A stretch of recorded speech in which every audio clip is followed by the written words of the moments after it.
All right.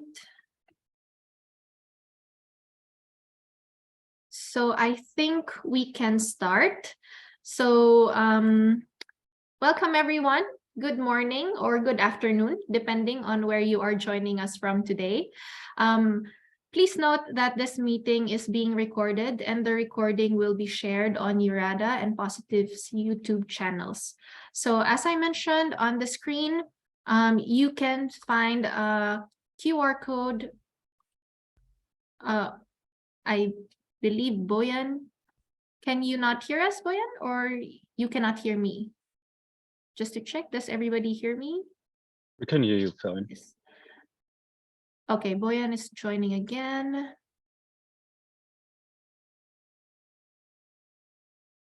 Boyan is actually one of our speakers today, so it is important that he can hear us and that we can hear him. Hello, I Yes. do hear now something. I'm so Yes. sorry. Perfect. Now we can hear you. I joined the computer half an hour ago. Oh, all right. So Thank you for joining us. All right, so we are going to start first with the Slido and then we will proceed with our program. I'm going to share my screen as I believe there are some answers already as to where you are all joining us from. I see there are some joining us from Lisbon. I think you can also see my screen, correct? All right, yes. Some are joining us from Ukraine, Ioannina, Lisbon, Portugal, Italy. I am sorry if I am pronouncing it wrong, but Szentendre. I'm so sorry. All right. Szentendre. Great. So I see 5 people have joined the poll, but I believe there is more than 5 of us in the call this morning. So please log on to the Slido so that we could see where you are joining us from today. I see another person joining. Oh, all right. Someone from Evora is here as well. Okay, so as not to cause any more delays, we'd also like to know in the next poll, is this your first time joining a meeting? Yes, no, I think so. Maybe during the pandemic, you joined a meeting, but you forgot. Okay, someone has joined before. Yes, let's see what the majority of our audience is today, whether you are first-time joiners or not. So 5 people have answered. Majority of you, this is not your first time. All right. Maybe let's wait for one more answer so we can see the audience that we have today. Great. So it seems that for most of you, this is not your first meeting. Thank you very much for rejoining us. In this 9th meeting of the working group. So I kindly ask Paula, yes, please share her screen once again. Great. Let me just see what is happening with my own screen. Sorry about that. Give me 1 second. I am also facing some technical difficulties, unfortunately. All right, so yeah, as I mentioned, if this is your first time joining a meeting, my name is Ivana Ray Almora. I am a project manager at URADA, the European Association of Development Agencies, and I will be moderating the first half of our meeting. I am also joined by my colleague Paula Montero, who will be supporting our technical connection. So this working group had its first meeting in 2020 and was created together with the Lighthouse and fellow cities of the Horizon 2020 project Positive in order to discuss issues related to smart cities and cultural heritage building preservation. Today, we are talking about and learning from smart city projects that have concluded, where we will see the challenges they have faced and the long-term impact they have achieved in order to give us perspective and share lessons learned, as some of us may be going through a similar process in our municipalities, cities, or regions. Before we continue, I'd like to remind you of a few house rules. As I mentioned, this session is being recorded. And so we remind you to please keep your cameras on, because we would, of course, like to see the faces behind the names joining us. But at the same time, if you would like to maintain your privacy, we also understand if you would like to keep your camera off. We kindly ask you to be diligent about muting your mics as well. But if you do have a question, please speak up because your voice is important. Later on, we also encourage you that if you have any questions already in mind for our speakers, don't hesitate as well to write them down in the chat so that we can talk about your questions during the Q&A session. So in the next slide, you can find a brief overview of our agenda. So I will be moderating the first half of our meeting, and Ms. Ana Ferreira, Research and Development Engineer for EDP New and Clustering and Coordination Work Package Leader of the Positive Project, will be moderating our Q&A and discussion. All right, so now please help me welcome, in the next slide, our first speaker to talk more about the Smarter Together project, Boyan Shago. As I mentioned, please be diligent about muting your microphones. I believe there is some echo because someone did not mute their mics. So our first speaker, Boyan. Hello. Yes, Boyan is an employee of the City of Vienna in the Housing Department, Unit for Strategic Projects and International Affairs. He is a former project coordinator of Smarter Together and task leader in the follow-up communication during the project implementation period from 2016 to 2021. He is currently active also in the area of communication within Vineo Plus project, which we will learn more about later. He is a former staff of the OSCE mission to Bosnia-Herzegovina in the area of democratization, governance learning, and societal dynamics, which are at the core of his attention. He previously studied in Vienna, Paris, Klagenfurt, and Maribor, as well as published numerous publications. Boyan, would you like us to share the screen, or would you like to share your screen? Yes. Okay, all right then. So just say next, because Paula is for you. Perfect. I'm here. So, do you see the screen?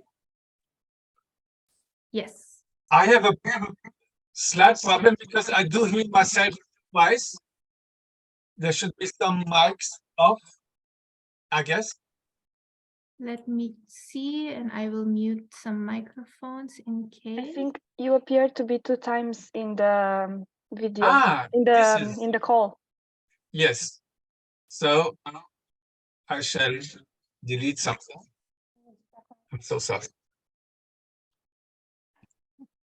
Todo en inglés, para quien se entere.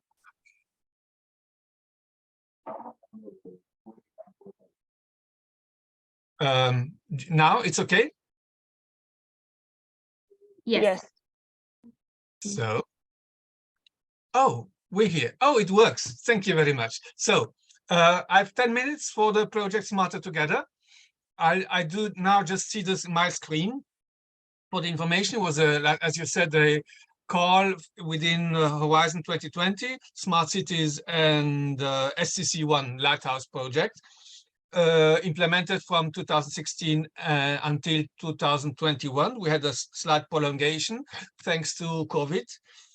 Major partners were Munich and Lyon, Vienna, as lighthouse cities and follower cities, Venice, Sofia, Santiago de Compostela. And as you're working on heritage protection, Santiago Compostela was a really interesting partner in related to that, because they have an old city and they have to think about smart, modern technologies implemented within the smart renovation, with also Kiev and Yokohama as partners. The call was really extremely challenging because he has so many aspects, but it's funded within Vienna, or it's funded and it fitted very well within the Vienna Smart City Framework Strategy, which is has this combination between quality of life, resources, and innovation. And we had a strong political support within the city for the implementation of the project, which is a very important thing in the follow-up, as you will see. And first things first, I think working on a smart city project or urban renewal or tackling all the challenges we have in regards to climate change and so on and climate crisis, I think you have to have first a vision and a passion, eventually commitment to share the values in order to do some sustainable work, in order not to make only a technical project, but to have a long-term outcomes and results. We had numerous project partners, some more technical, some from the city of Vienna and in the housing district. What is very important for the follow-up or in the message I want to share with you is that we had 9 administration units within the city included in the project, to energy providers, housing providers, and so on, public transport industry, and especially 80 staff from the city of Vienna. So we shared structurally the whole knowledge constantly with all the staff of the city implemented, and they are now our multipliers for the long term.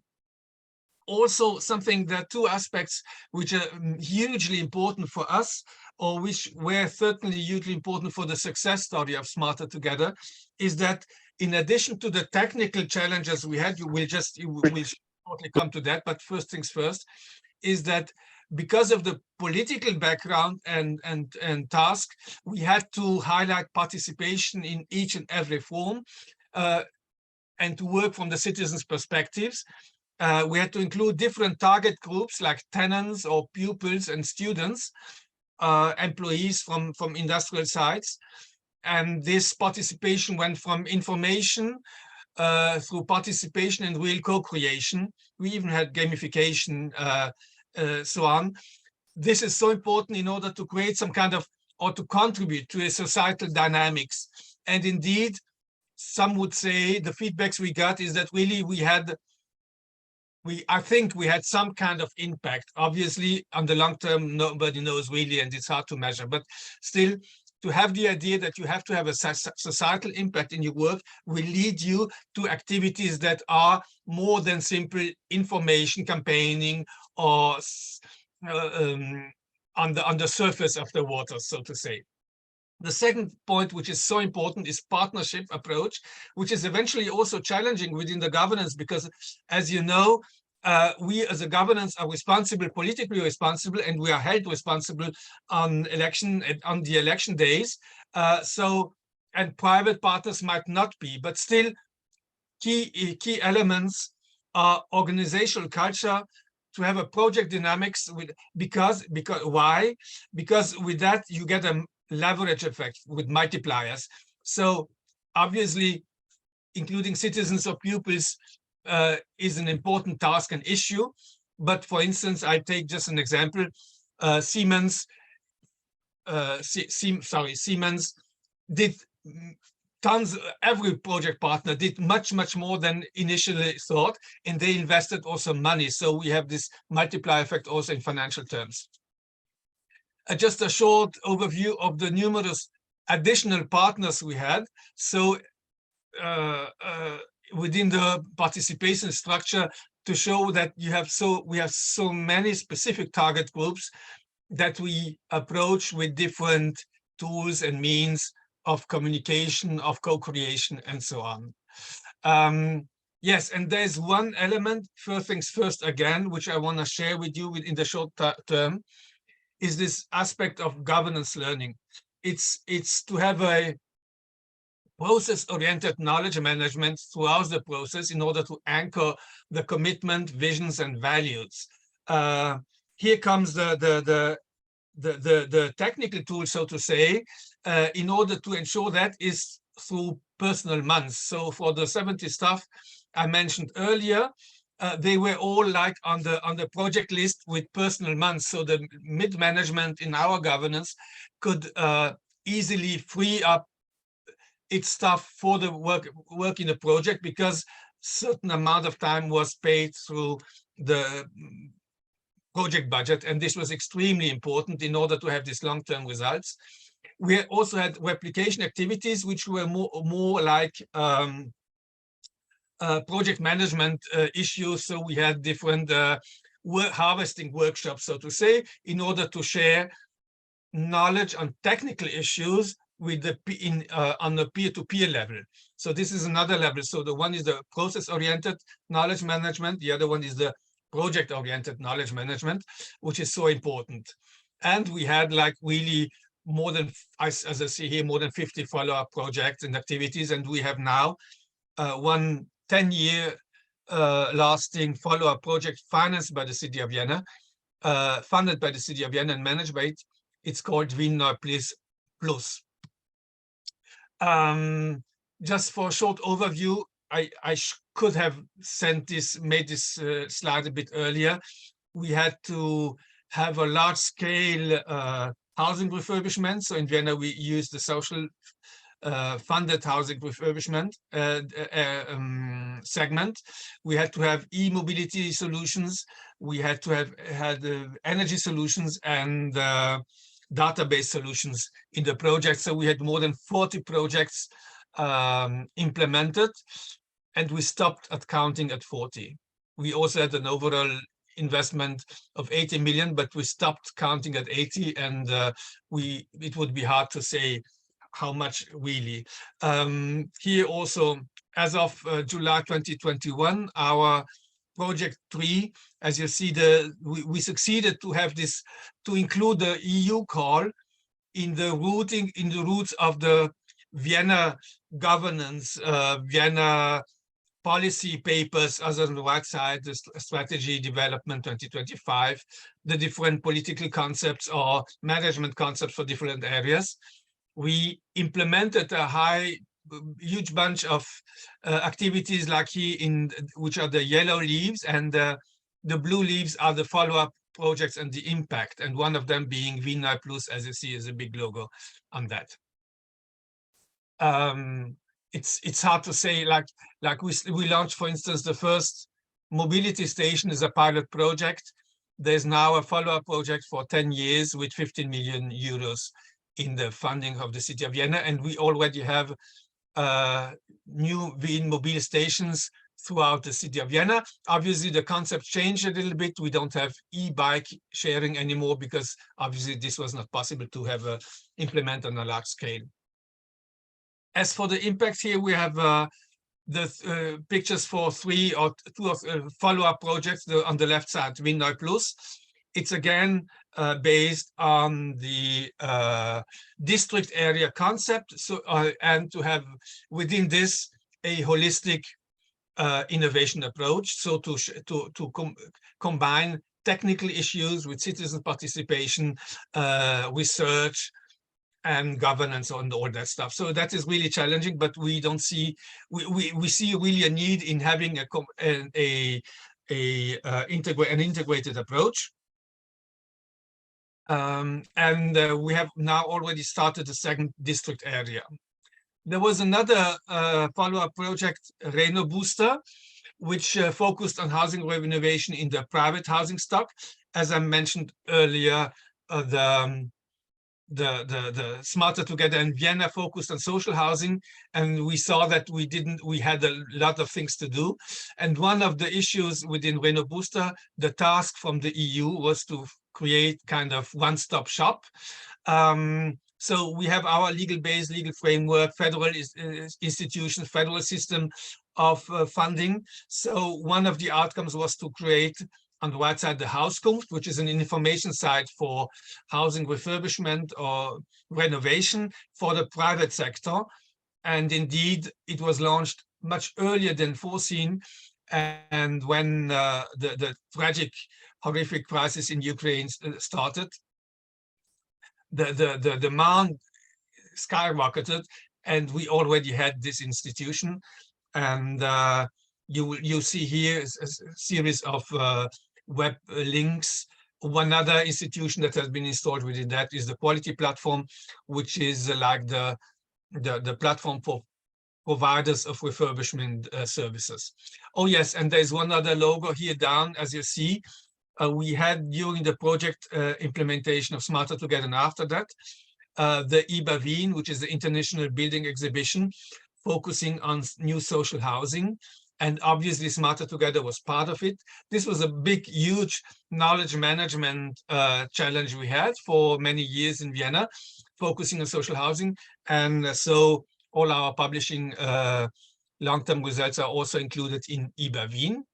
And as for the last slide, we have a still active web page and the final report dating from 2021, obviously. So if you go on our web page, you will see numerous additional blog entries with updated information on all things, major things that happened since the implementation, since the publishing of the final report. Thank you very much. Thank you, Boyan. I hope I wasn't too fast. No, it was And perfect. It was like So- the big challenge. Yeah, so already we have learned a lot. In case of questions from our audience, please do not hesitate to type them already in the chat, or again, ask them later during our Q&A session. So please, we move on to our next speaker. Please help me welcome in the next slide. Yes, our second speaker, Julia Egenolf. Since the beginning of 2022, Julia is the advisor to Lady Mayor Henriette Reker for the topics of environment, climate action, and city properties at the mayor's office at the historic City Hall of Cologne. Julia is a German architect and planner with over 20 years of diverse experience in both Germany and the United States. She studied architecture at the Research University in Aachen, Germany, as well as at the Sapienza University in Rome, Italy. After her studies, she lived and worked with her family in the US as an architect and planner, focusing on sustainable university campus planning. Following her return to Germany in 2013, she joined the City of Cologne's Climate Action Office, managing the EU Horizon 2020 project, Grow Smarter, for Germany's first lighthouse city, Cologne. Julia, would you like to share the screen, or shall we do it? Go ahead, you can do it. Okay, perfect. So the screen is yours. Thank you very much. Yeah, you can go ahead. Thank you very much for having me. You already introduced me, so we can skip this slide. Can I forward the slides myself, or do you do it then? Yeah, you can just say next and then. Okay, sounds good. Okay, just a quick introduction to you for understanding a little bit more about the city of Cologne. It's the fourth largest city in Cologne, in Germany. Its economy is based on chemical industry, car manufacturing, and media mainly. And some of the main attractions of Cologne are the UNESCO World Heritage Cathedral that you see in the background, and 12 Romantic churches, one of which you see on the far right. And of course, Carnival and the River Rhine, just to give you a first impression of the city. Okay, next. Quick intro on the agenda. I'll talk a little bit about Smart City Cologne and then about the project Grow Smarter. This shows you a little bit of a time lapse from 2011, when the city actually started with a climate action office in Cologne, and at the same time started this initiative of Smart City Cologne together with the local energy provider. And this organization, of this initiative, Smart City Cologne, attracted, among others, this project Grow Smarter. And Grow Smarter was the biggest project then in the Smart City Initiative, and was now still for a while. We don't have another big international project like Grow Smarter. And the project went from 2014 to 2019 or early 2020. And then if you go to the next slide, from there, a lot of things developed. So we developed climate action program for climate protection, an early one that was called Klimaaktiv, which was still fairly limited.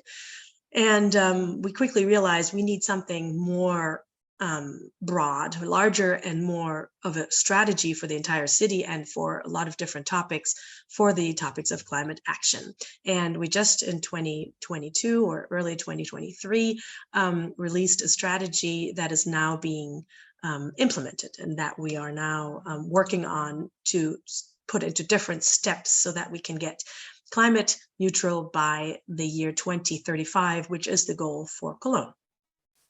Next slide, please. Okay, next slide. I'll talk about the project Grossmarter. Grossmarter is, like many of these EU Horizon 22 projects, a project that deals with the existing building stock. So the cities basically in Europe face the same challenges. Europe is built, and if you go to the next slide, we have all very similar challenges and overall goals. We want to look at climate protection and sustainability as an overall goal. We want to improve the quality of life in Cologne and all over Europe, and we need to create sustainable economic development for our neighborhood developments and jobs.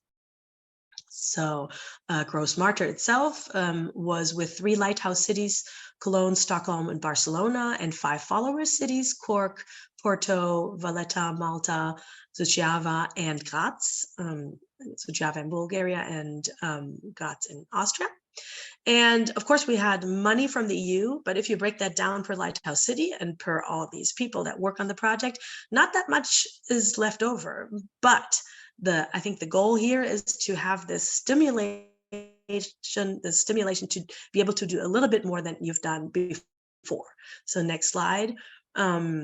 You look at solutions in these 3 fields: energy, infrastructure, mobility. A lot of these Horizon 22 projects have done this.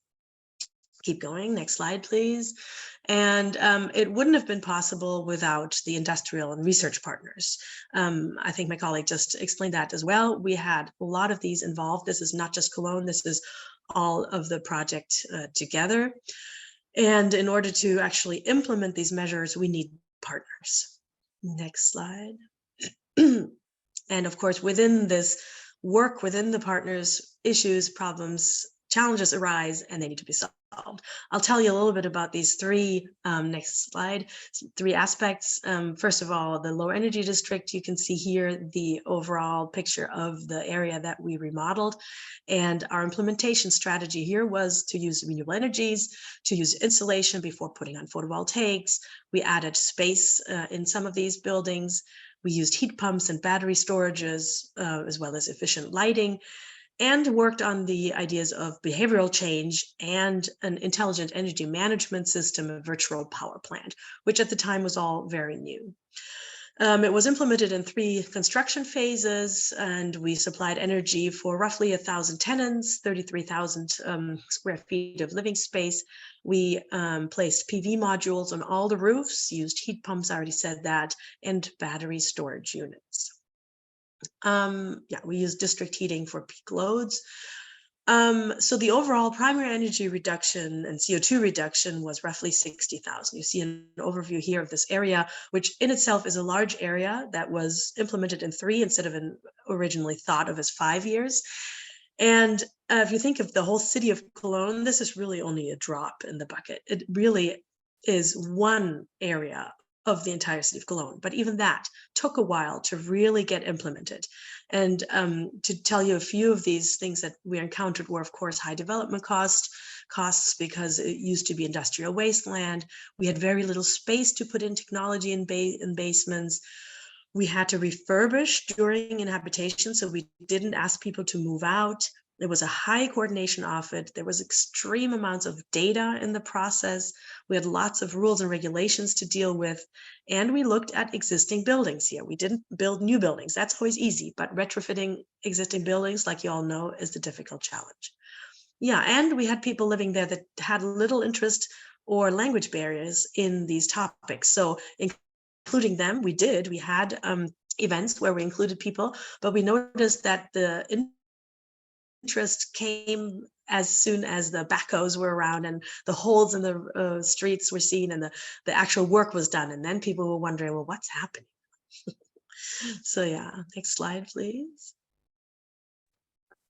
As I mentioned, we implemented a virtual power plant called Siedlungsmanagement in this area, which was a new business development for our local energy provider called Rheinenergie. And during that time, we rolled out this action program called Klimaaktiv, and since then developed a whole strategy for climate neutrality in Cologne by 2035. So those are the main rollouts in the area of energy from this project. Next slide, please. In the field of mobility, next slide. You can see an electric bus that's sitting in front of the main train station and the cathedral, which was not part of the project, but has since then picked up a lot of speed in the city of Cologne. So next slide, please. It really picked up speed because it's being implemented. The actual goals, or the goal for Großmarkt was reduce CO2 by 60%. And we wanted to do this by reducing traffic search by parking spaces, because parking space is rare in Cologne, and traffic, roughly 30% of the traffic in Cologne is just there because people are looking for parking. So we wanted to reduce that. We wanted to reduce privately owned cars and supply e-mobility, as well as initialize behavioral change. So you can change the next slide. We implemented bike sharing, public in combination with public transport. We implemented car sharing. That was pretty new at the time. This whole idea of a mobility station was very new. We combined it with a parking sharing app and charging infrastructure. Next slide, please. And in order to do that, we said, okay, we actually need some branding for this. So we worked together with the city and the larger local municipalities, and not just the city, but the county and country of North Rhine-Westphalia, to look at branding, and implemented it and had visitors when we had just put it up. And the nice thing about that is, to me, that it was taken on, it was used. Next slide. It was further developed into something that looks more like this now, and is actually a guide for the entire area here that is now using the signage. Next slide, please. Yeah, so we implemented electric charging stations first without payment. Now we're getting more into this payment issues, and it's being further developed. We had conventional and fast charging stations. We looked at the size of mobility stations in different sizes and called them small, medium, large, and realized that the location is really very important for mobility stations. Of course, this is all pretty old now. It started in 2015. That's like 7 or 8 years ago now. Back then, almost nobody talked about mobility stations yet. I think the city of Bremen was the first one in Germany that had started with that concept. Yeah, and like I said, the e-bus fleet is supposed to be fully electric by 2030. And we have now charging stations along the river for boats, so that they can turn off their diesel engines and plug into electric charging. Next slide, please. So this is an overview of the mobility stations we implemented during the project of Großmarkt. If you continue, you see that from that, we developed a master plan for mobility stations for the entire city of Cologne, which to me is a great rollout, because then this project really had an impact on the future of the city. And so these mobility stations are being implemented as we speak, and as funding arises, and etc. Yeah, in the topic of integrated infrastructures, you can keep going. We implemented, among other things, 3 public charging stations on existing lamp posts. So these lamp posts already had Wi-Fi, but they didn't have the possibility to charge your car. So we added that.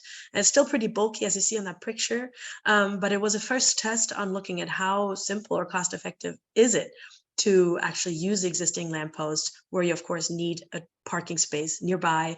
You again have to work on the signage. You have to make people understand that that's possible now, etc. So those were interesting to implement. We did that because the other cities couldn't, so we were able to take that on, which was a nice add-on. Next slide, please. And then we came to the topic of data. If you go to the next slide, we implemented an open urban big data platform, which stores, combines, and processes raw real-time data. We looked at enabling functions to gain value for these smart city services. We wanted to make this data accessible for citizens and governments, and enable dialogue among the decision makers and smart solution developers. The thing about this data platform was that it was still a platform that was within the project. So it wasn't completely open, because data is basically the gold of today's world, right, as we know.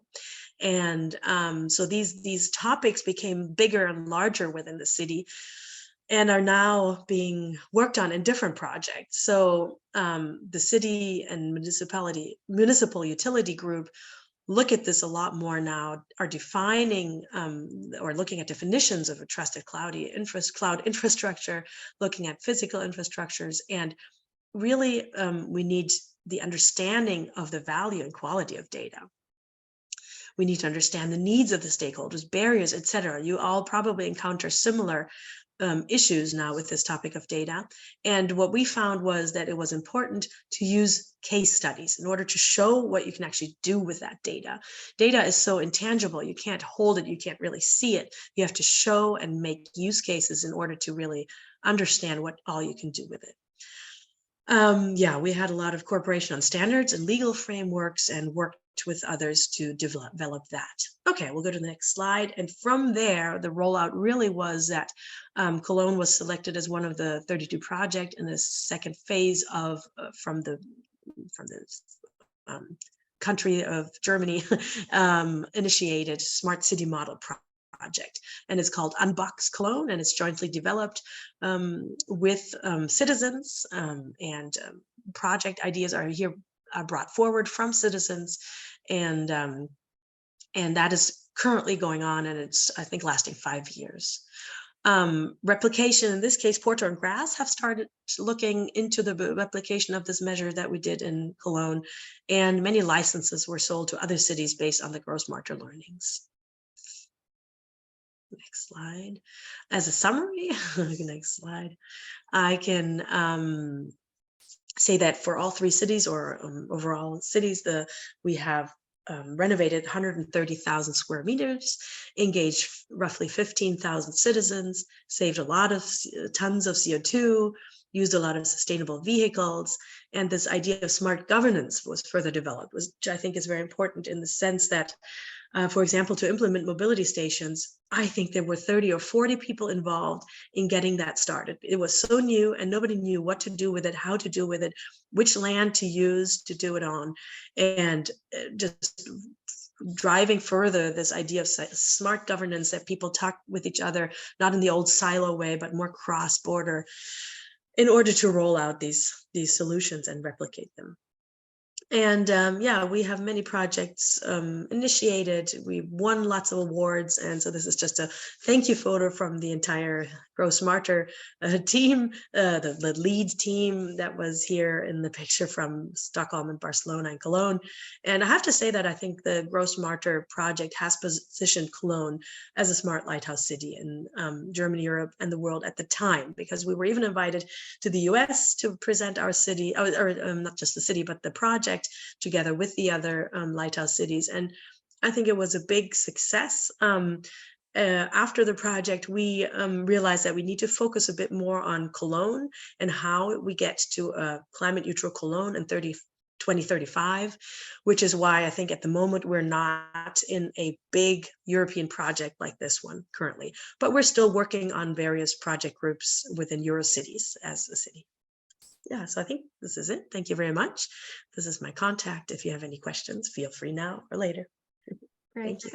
Thank you so much, Julia. So I'm sure our audience would like to get into deeper discussions with both of our speakers. So I turn over the floor to Ana Ferreira for our Q&A session. Hello. Hello. Thank you so much, Julia and Boyan, for your amazing presentations. It's good to have good examples and to know that the impact can be reached and can grow after the project as well. So for all the guests that are here, please either put your questions in the chat or raise your hand. I have a couple of questions that I elaborated during the presentation, and they're neutral enough to be for both the speakers. My first question would be like a teaser from this meeting, which is, if you could do anything different in the project, what would it be? And I would start with Boyan and then with Julia. Oh, that's such a challenging question, because it's always, such projects are always located in time and space, and a different approach. Obviously, the times change. Many things like you in Köln, you did, or we did, were completely new and are now standard. So for instance, we installed the first PV system, photovoltaic, on municipal housing buildings. This is part of the overall strategy. We had a big school renovation of 30 million euros, where we started with children's participation. Then all our guys went completely enthusiastic about energy systems. In that, we made a complete new sports hall building underground with combining energy systems and geothermy and so on. This is now standard in any modern new refurbishment of Vienna schools, municipal schools, or building new school complexes. Energy systems are now part of the standard procedure. So we now cannot do, I mean, this is included, like I said, the mobility stations. When we started with e-bikes and pedelecs, well, I knew for myself this wouldn't be really sustainable for the whole all over city because it's too expensive. But it was a really valuable pilot project, and we now have this rolling out. And as for e-mobility, in one part we decided to reword it and call it call it healthy mobility, in order to just not be only focused on technology. So we had lots of children participation on that. And we have like now specific funding schemes for e-mobility in social housing. So we further developed our legal framework in many different instances. So what would we do differently? I don't know, all and everything. The times changed, but somehow we were ahead of the time at that time. So it's fine. Yeah, yes, Boyan, it follows the principle of even if lessons or solutions don't have a lot of replications, they're still part of the learning process. So everything is helpful. How about you, Julia? How would you answer this question? If you could change anything, what would it be in the project? Yeah, I think we were definitely ahead of the time, and we weren't aware of it, or at least I wasn't aware how much we were ahead, because you realize it when you see that you still have to take people along. And so maybe a session within the city, municipality area, or people who will work on the project or who then worked on the project, maybe a session beforehand to go through things a bit more, to understand what the issues will be, to exchange a little bit more about what we want to do in the project, to look at what the challenges might be that we're facing.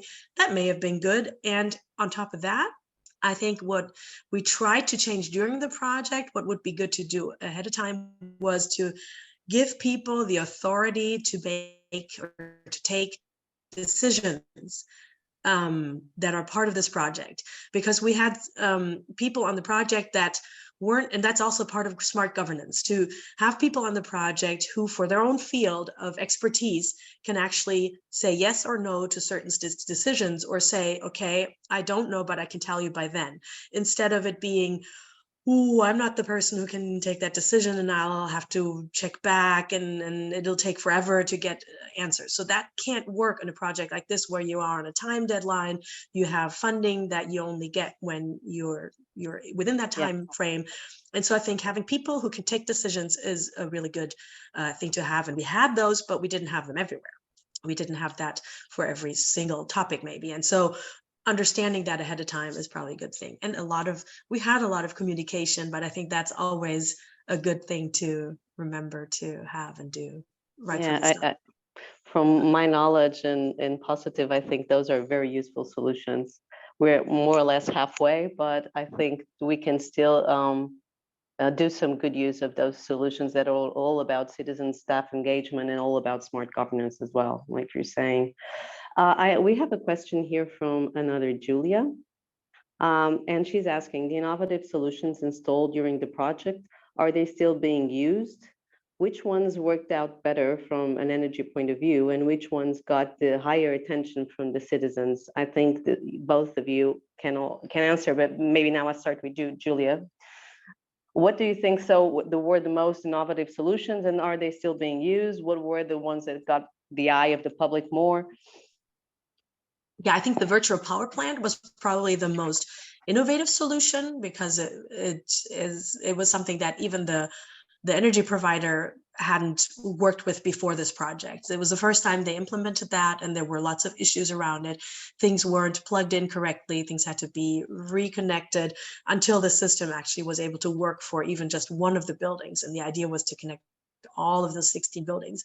So that was definitely a lot of lessons learned within that. Pretty sure it's still being used, and I'm also sure that they're further developing or have developed this idea further. But of course, it isn't necessarily something that the people living there maybe noticed much of, because it's just data flowing in the background and steering the whole system. So they, tenants living in the buildings were more affected by, why does this room not get hot as quickly as it did before? Well, because the temperature overall is lower and you have to just keep it all more steady at the same level, et cetera, et cetera. We all know these issues, but those were definitely things that we had workshops on and had information, either leaflets or actual meetings with people to explain how the new systems work. Okay, how about for you, Boyan? For Vienna, what were the most innovative solutions and the ones that got more attention? Well, as for technology, I mean, the technology is advanced. I mean, eventually, just to say, as you might have noticed, I don't have a technical background. I've studied different studies, but not a technical one. So definitely, I wasn't responsible for the technical solutions, because they're technicians, they're highly skilled for that. But in terms of buzz, yeah, what do you think were the most popular? Oh, the popular thing. I mean, we had like tons of children participating, which was like so low threshold for high technology, because the thing is, the high technology, you will find that the technicians will know them, but still what amazed me, for instance, was that the feedback of Siemens is the big in a huge industrial site and building the trains for all over Europe, and rail jets and metro lines for Munich and so on. And still they changed their complete logistics on their side, for being from diesel oriented and somehow complicated in smart, electricity driven and smart. For that, we funded at the start 6 E-forklifts, and from that, in letting participate the employees, the workers, the blue collar workers, on which product to choose, we structured completely their logistics. And even then, they installed after that 2 times 500 kVp solar panels. And every time we would meet them, even later, they would say the initiative was given by Smarter Together. So, and this is a huge leverage effect. One is, I just want to make the difference between citizens' participation, which is so important in order to be credible and to know why we're doing it, and then to really challenge the fears, what you said, Julia, the uncertainties about technology and all that. And the other thing is, how do you get the leverage effect on real investments? These are 2 different things, I guess so. So if Siemens is in building 2 times 500 kVp, this was our first idea when we involved Siemens, because they were in our project area. We thought, oh, we would finance with EU funding photovoltaics, and everything would be fine. EU would be happy, and the Commission would be happy, and we'll have finished the project. So this didn't work because of the legal frameworks, the challenges, economic, legal challenges mostly, because and the technical challenges at the time. And still, they made it after that. So I would still put the emphasis on how to structure the share visions and values and the knowledges amongst the stakeholders, so that they either in the first step bring in their knowledge and share the knowledge and with the others, and continue after finishing the project their path with the values shared. So this is what Siemens, for instance, has done, or the Austrian Post, which had made the parcel deliverable in Graz, in another city, completely climate neutral already, and they continued with a high level follow-up projects, and all of our project partners did that. So, or we have in Wiener Plus now partners that were partners in the first project, where we identify challenges, and they are now partners in follow-up projects because we share the values, and we have developed a communication level so that we have a partnership between governance and the private stakeholders, and which is so valuable. And still, not to forget the participation. This was like the key point, the task that our mayor Ludwig gave us from the very start: make this a participation project, not so much a high technology, but he said, make it a participation project. And we then imagined that participation is, on one level, citizens, and the other level, stakeholder participation, which is a different thing, which is a different kind of approach and communication. Taking on from that, I would ask also Julia a question here from Bianca, which is, did you eliminate or significantly change a solution because of citizens' feedback? I don't think we eliminated anything, no. We were able to implement everything. We actually added one measure that Stockholm and Barcelona weren't able to implement, which is the charging infrastructure on the existing lampposts that I mentioned. That was pretty new back then, and so that was added. But no, we didn't eliminate anything because of anybody. No, yeah. But that was taken into account, you think, when you say that, when we're talking about citizen engagement or stakeholder engagement, not for the technical solutions, more rather for the process. Is that the way you're seeing it, Julia? Like the technical solutions are deployed and technicians solve them, but for the process. Yeah, so I think we definitely had tenant engagement and people engagement, but I have to also say that in this project, at least in Grow Smarter, the idea was to implement measures in the fields of energy, mobility, and integrated infrastructures, with the emphasis on the word of implement.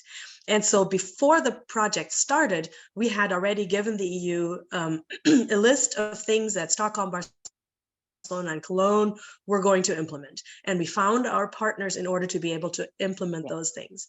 In the end, the process of people involvement was about implementing those measures. It wasn't really about which measures should we do, what should we do here. It was about understanding how we can make it work with them, but in a way also without them, because the application had already run. So we weren't able to say, no, we're not doing this now anymore. There was always leverage room to change a little bit. That's why we added a measure, and Stockholm or Barcelona deleted a measure, but I don't think we actually, there may have been one or two,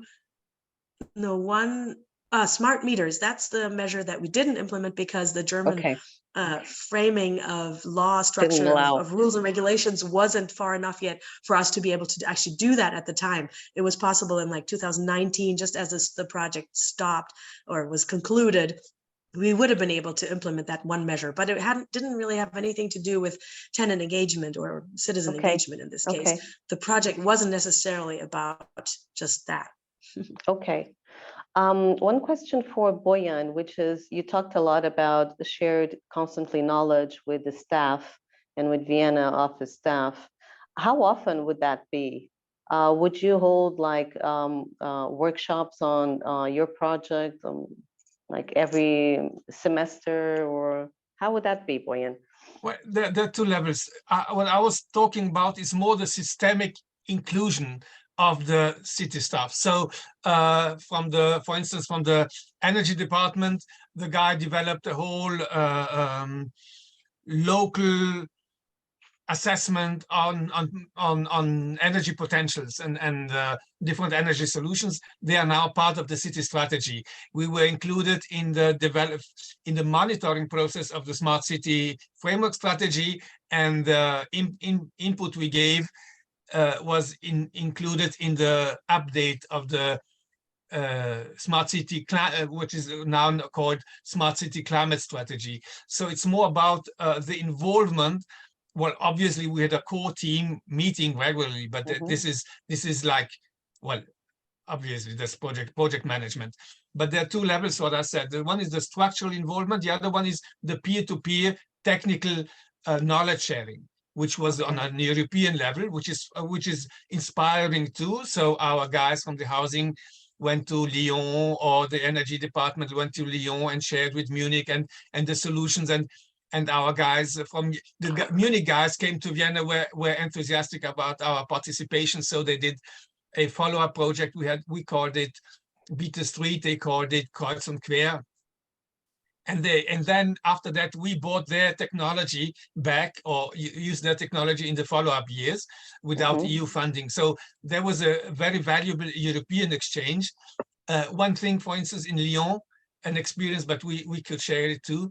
They installed in every refurbished flat little tablets in order so that the tenants would know how much the energy they use and so on. Yeah. And so at a certain point, they said, well, they guessed that there was maximally 1 or 2 left in the flat and all the others disappeared. So this kind of technology was not something attractive.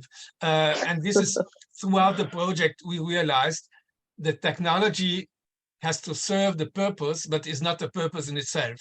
So for the citizens, especially for those who are not technicians, including me, you know, like just we always ask what is the purpose? So the technicians have to do the job. This is the challenge. So the knowledge is really how to share the values and throughout the process. This is something we have a smart city agency in Vienna. They did the peer-to-peer knowledge exchange, which is fine. That's technical and that's very focused on specific questions. So there was an exchange on mobility stations, and I guess they made a survey about mobility stations in Europe and in Germany and how it works. And then they somehow find a solution for the Vienna, and still it was like a work in process, a pilot project. And this is something which is very valuable. Eventually, Julia, you have the same experience. These pilot projects obviously are not meant to be definitive because you have to find the right scale.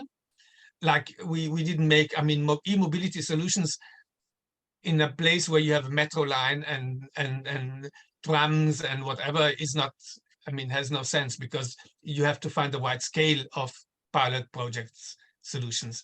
And then, yeah, this is the important thing. You have to find the right scale of solutions.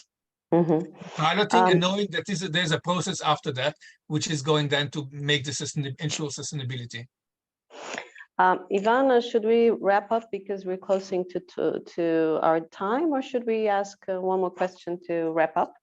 Maybe, yeah, just one more question since we. Okay, then it's just to Julia, which is we talk a lot about incorporating knowledge and best practice in the plans of the city later on, namely mobility. You've also talked about licenses. Is there like a business model for this? Do you do like, how did you come around with this, incorporating the knowledge? Was it like on a manual of best practices? Is it something that is replicatable for other cities? Could you like final thoughts on this?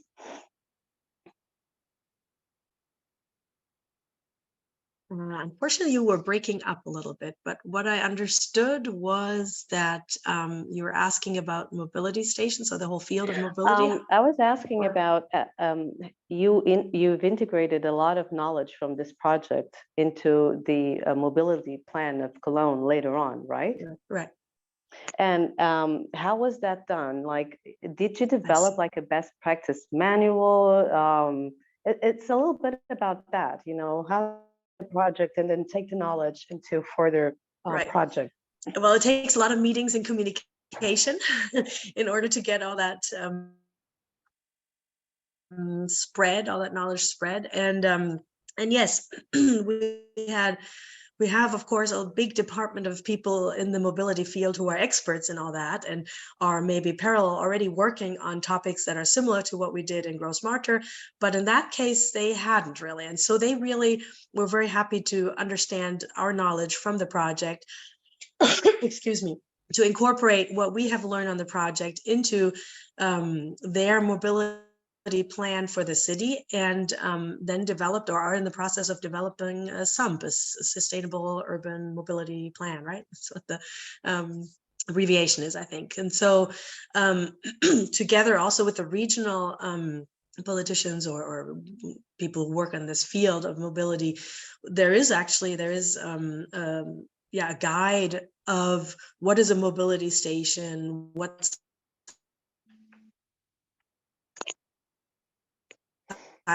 sizes by any means. I mean, we started to maybe a post station or something like that. And so we added, and there is definitely now a guide that look at for this topic of mobility.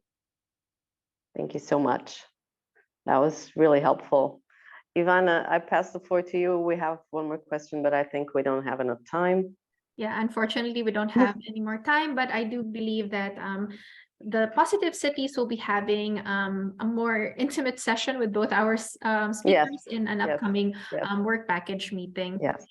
Thank you, Anna. Thank you very much to both Boyan and Julia for joining us today. So before our event comes to a close, we'd also like to invite you all to a future meeting of our working group, which will happen sometime in May, where we will have a representative from the Cultural Directorate of Gozo, Malta, as one of our speakers. So Gozo won the Regis Stars Public Choice Award back in 2022. So we will be talking more about the initiative that won this award. Please stay tuned for more information about that. So on behalf of URADA and the Positive Project, thank you so much for joining us this morning, now afternoon. We hope you enjoy the rest of the day. Bye-bye. Thank you. Bye-bye. Thank you.